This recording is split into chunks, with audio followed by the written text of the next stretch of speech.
By now, you've all heard of Italian Wine Unplugged 2.0, the latest book published by Mama Jumbo Shrimp. It's more than just another wine book. The fully updated second edition was inspired by students of the Vinitaly International Academy and painstakingly reviewed and revised by an expert panel of certified Italian wine ambassadors from across the globe. The book also includes an edition by Professore Attilio Scienza, Italy's leading vine geneticist. The benchmark producers feature is a particularly important aspect of this revised edition. The selection makes it easier for our readers to get their hands on a bottle of wine that truly represents a particular grape or region. To pick up a copy, just head to Amazon.com or visit us at mamajumboshrimp.com.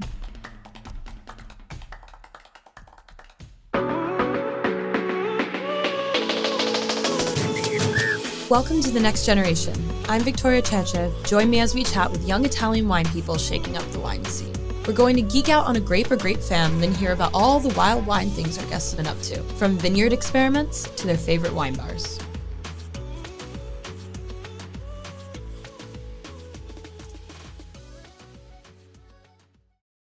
Hey guys! It's Sunday. You know what that means. You're here sitting with me, Victoria Cece. Cece is my last name in American pronunciation. I did it for the rhyme. But welcome back to The Next Generation. Today we have the loveliest Lisa Saverino of Tenuta la Novella. But before we get to chatting with this really exciting winemaker, we are going to talk about the grapes as usual. And I have some fun facts about a sweet little grape baby named Canaiolo Nero. And I believe we may have spoken a bit about Canaiolo Nero in the past. I wanted to give you the lowdown from the fresh off the press pages of the Italian Wine Unplugged 2.0 book, because we got some fun facts in here that you should know about this grape. This indigenous grape to Tuscany. Lisa Saverino, our guest, is a winemaker in Tuscany. Just goes well. Perfect. Let's go. So Canaiolo Nero. As I said, it's found mainly in Tuscany and actually used to be the leading grape in Chianti wines until the 16th century. And then it started to pretty quickly lose favor among winemakers because it doesn't graft well onto new rootstock, which was a problem when the phylloxera outbreak came about and destroyed a ton of vineyards. Now, going to the name, Canaiolo Nero most likely derives from Rosa canina, the fragrance of the dogwood rose. Oh, it's so sweet. Or possibly from the dog days of August, the Dies Caniculares. That's my Latin for you. Let's move on. Now, today, Canaiolo Nero is blended into wines with Sangiovese, like Chianti Classico and Vino Nobile, etc., etc. It enhances the floral and red berry character that makes these wines with Sangiovese among the best food pairing partners in Italy. So, it looks like, Sangiovese is the Batman and Canaiolo Nero is the Robin. On its own, Canaiolo Nero has a bit of balsamic spice on the nose as well as red berry, sour cherry, and saline notes.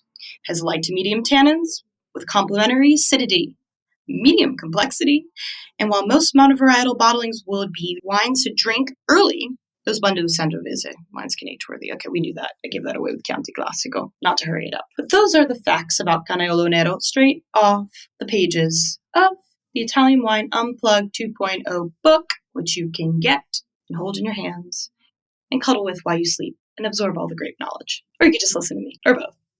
Anyways, now it's time to bring on our guest, Lisa Saverino. Drum roll. Ciao, Lisa. How's it going? Ciao. I'm good. You? I'm surviving. I'm living. So are you in where are you right now? Because I know you live in Greve, in Chianti? Not really Greve. It's called San Polo in Chianti. Ah. It's quite close to Greve, but it's not really Greve. How's it been going there? How's pruning? There's a lot. You're much busier than I can tell. Well, everyone is tired, and we are going through pruning, and for a few days now, and hopefully the frost has stopped. So right now, on the morning, there's a little bit of sun, and it's pretty cool to be in the vineyard with the heat and the sun. It's not really cool for the wine, unfortunately. Well, it sounds a lot cooler than sitting inside an office. I'd rather be in the vines. Don't tell my boss that, though. But I do want to say something before we start any kind of crazy questions. I am obsessed with your dog. Your dog is the cutest. Oh, the husky. Yes. Yeah, she's very cool, and she's so kind. And it was very hard at the beginning because she's like a wolf, and I was not really prepared of having a wolf like a dog. And she tends to be very, very cool, and she follows me every day in the vineyard, on the cellar. Does not matter. She follow. Well, that's so precious. And what's her name again? Diana, like the princess. Ah, okay. I was about to ask. I was like, okay, the princess. I love. It was because of the goddess, of the Latin goddess. Mm-hmm. Diana. I was not thinking about the Lady Di, the English princess. That's what I was going to ask. I was like, did she name her after Princess Diana, or did she name her after Diana? And I was thinking the latter because of like your whole job and your life, but I didn't know you could be a huge Princess Diana fan. I don't know. Oh my gosh, that's so precious. So it's so cool to have you on here. And for everyone to know, Lisa has a pretty cool upbringing. You grew up between Calabria and other parts of southern Italy and Paris. Yeah, right. That's incredible. Can you kind of dive a bit into that? I can only imagine like your accent and things probably gets all crazy in Italian. Don't worry, I've got the French accent. It's very hard to live behind the French accent. So what was it like growing up? Like, can you tell us more about that? I'm really fascinated. Actually, my shrink found me a switch personality since the beginning. I'm just joking. Oh my God. I was like, wait a minute. No, I'm kidding. Are we talking to Diana now? It was not easy. I felt like I never belonged. I have this intellectual side that appeals to Paris, but part of me, like live with the jeep and the dog, and sleep in the middle of the forest, that didn't fit with the city of Paris. Oh yeah, there's not much parking. Not really. So did you spend most of your childhood in Paris, or? I spent most of the childhood in Paris. Yeah, that's right. The first year we were in Calabria, and I finished high school in Paris. When after that, I went to Australia for 1 year. And so what ended up leading you back to Italy, more precisely Tuscany? For Tuscany, it was during the summer 2021. I was on a road trip between Calabria, Campania, Toscana, and Emilia-Romagna just before returning to Piedmont. And I just felt in love with Tuscany. It had everything to please me. Vineyards in the middle of the woods, sea, mountain. It is a land very complex. And you found the perfect spot to park your car with your dog. I think so. She's like, that was the only reason I chose Tuscany. I found the best spot. Oh, that's beautiful. So I probably should tell the guests, the listeners. So Lisa is French-Italian, if you couldn't tell from her accent and the story she just told us. Which is so funny. And like, I know this is probably a really annoying question to ask, but do you feel more French or Italian? And answer this however you want. Je suis française à 200%. Oh, wow. She's saying she's more French on the Italian Wine Podcast, everyone. Love it. Do you travel to France often? I'm trying to go back to Paris at least two, 3 times a year, at least.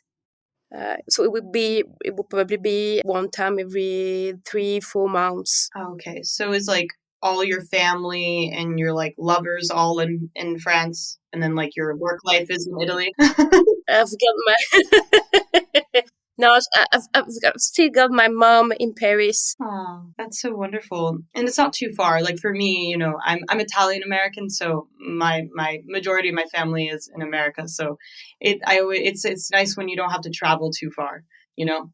Yeah, I can imagine. Well, that's super cool. So you work with Tenuta Novella, and then you have Podere il Risalso, and I'm assuming that is your own wine project, right? Exactly. So quickly, can you give us the day in the life of Lisa Saverino? What's going on? 2 projects and a dog. So the day in the life of Lisa would be in the morning. Diana, my husky, comes to lick my hand, so I have to get up.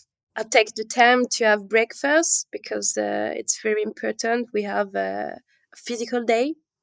Usually we have a physical day at Tenuta and Novella. And manage the administration, reply some text, and I go to work in yard or cellar. Quick lunch break. The late afternoon is where my second day begins. I dedicate a few hours to my studies. Like I just finished studying herbalism, and I studied agronomy.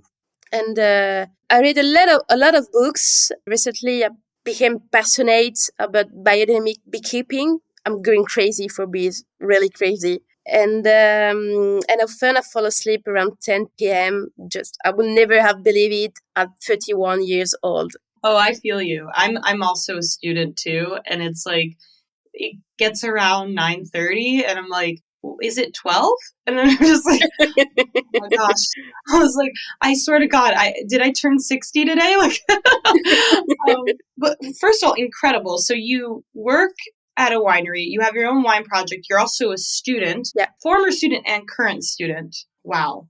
And herbalism, biodynamic beekeeping. Okay, 2 really cool topics. Which road are we going to go down? Well, first of all, what led you into herbalism? I think that herbalism is a different way to approach biodynamic. It's a very original way, and it helps you to understand which plant is useful to cure the vine. And that's it. That was the main subject for the study. And is there anything are there any secrets you discovered or anything really surprising you found out through your studies? Yeah, I found some little trips, probably for the beekeeping, not for the viticulture. For the beekeeping, it was very useful. How so? I mean, I know a good lot about biodynamics, but biodynamic beekeeping, I need to know more. Just imagine that you can help and care for bees with plants. The whole idea is to give them a boost, not to deprive them of all their honey, which is essential for their survival. For example, I only take what is necessary for me. I just take the honey for me and leave all the rest for the bees. Okay. So did you study the biodynamic beekeeping? Was that like a course you did? There was like a little course, but most of it, I read a lot of books about beekeeping. And there is one book that surprised me. Actually, it is a son of Maya Thun. She is like the mother of biodynamic. And the son wrote a book about biodynamic beekeeping. It was very, very interesting. Okay, that's super fascinating. I know that line of honey, the Meletun. Are they considered nomadic beekeepers? Is that the term they use as well? Yep, it could be the term. Okay, that's fascinating. Well, super cool. So you're a very, very, very busy gal. It's very impressive. And do you have any secret to keeping it all together besides going to bed at 10 p.m.? Just sleep sleeping up. Except when harvest rolls around, then it's sleep if you can. Yeah, but with the harvest, I managed to have at least 7 hours of sleep. It's important because you have to get up. I can't sleep at least 7 hours. I'm just like, no, I can't get up. That's when you know you're still 31. You're still young. Like, I need to stay in bed. But to go back to the biodynamic discussion, what is your opinion on biodynamic winemaking in Italy currently? I think there are those who don't consider it at all, those who take advantage to make it trendy, and those who don't know how to go about it. And for me, it's not just whole menu, it's a whole philosophy of life. It applies to every culture, not just viticulture. That's super true. It's not something that's like a word you just attach to a wine or whatnot. Like it's a whole holistic practice, because if you're maintaining a vineyard and you want to keep it as holistic as possible, you have a certain amount of biodiversity around. So those, it would apply to everything. Did you, with your new vineyard project, was that something that you planted yourself and started practicing biodynamics, or was it already existing vineyard? Are you enjoying this podcast? Don't forget to visit our YouTube channel, Mama Jumbo Shrimp, for fascinating videos covering Stevie Kim and her travels across Italy and beyond, meeting winemakers, eating local food, and taking in the scenery. Now back to the show.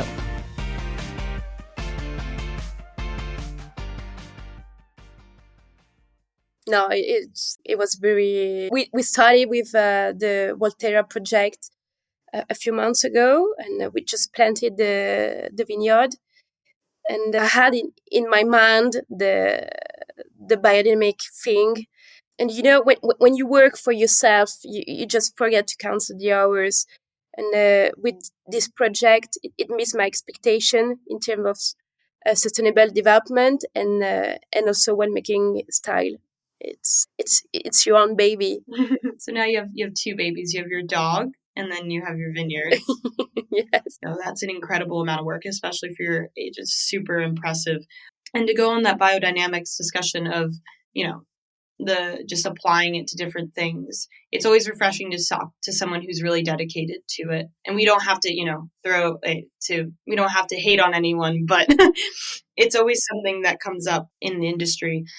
But to turn a little bit away from the vineyard talk, because you deal with vineyards all day and grapes all day. What do you do for fun, Lisa? Like, what do you do when you're outside, when you're not in the forest? I know you like to hang in the forest, but outside. Or do you invite people to hang out in the forest? Do you have forest parties? No. I just I remember I brought some friends in the forest last year. It was like 11 o'clock. Or probably midnight, and they were so afraid. So I just thought to myself, no, it won't happen anymore. I do surf. I go fishing. I will spend all my time in the nature. It's a kind of a thing. I have to be outside. I just cannot be inside unless it would be probably for reading a book or eating, sleeping. Just have to be outside. Yeah, and it's like if you're going to be outside, you're going to be in a beautiful place, which you chose well. But I could not imagine trying to handle a bunch of friends in the forest drinking. I would have insane anxiety. Because I love to be outside too, but there's a difference between being outside alone with your dog and outside alone with 10 people who are drunk. But that's super cool. Where do you go fishing? Are there secret fishing spots in Tuscany? There is a spot called Marina di Bibona. It's close to Bolgheri. If you know the area of Bolgheri, close to the sea, in the Tuscan seashore. So it's a very pretty spot. for surfing also. I haven't gone fishing in a long time, but you might have inspired me to, because I love the sea. Like, you love the forest, I love the sea. So I'm totally gonna find that spot one day when I learn how to fish. But would fishing, so if I were to come, or some Italian wine loving person would to come visit you, do you have like an itinerary or what it would be like, and would we go fishing? Think I'll probably take you for a picnic in the vineyard. Oh, I would love to take you for a trip to Volterra, so you could visit the medieval city, which is very pretty. And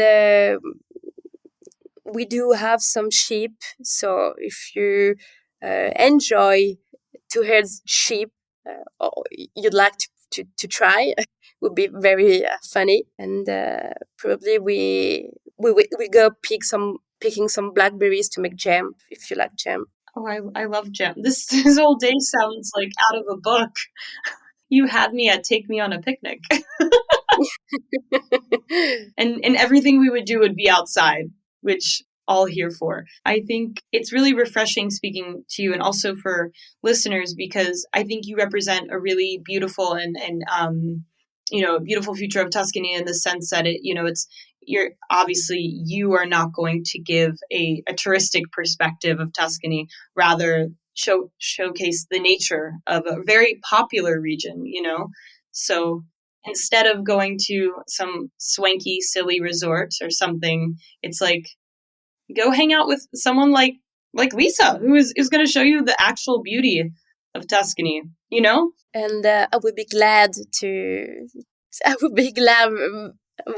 take you for this kind of thing that we can do in Tuscany. It's a nature thing, but I would be glad. Don't ask me to bring you to Florence.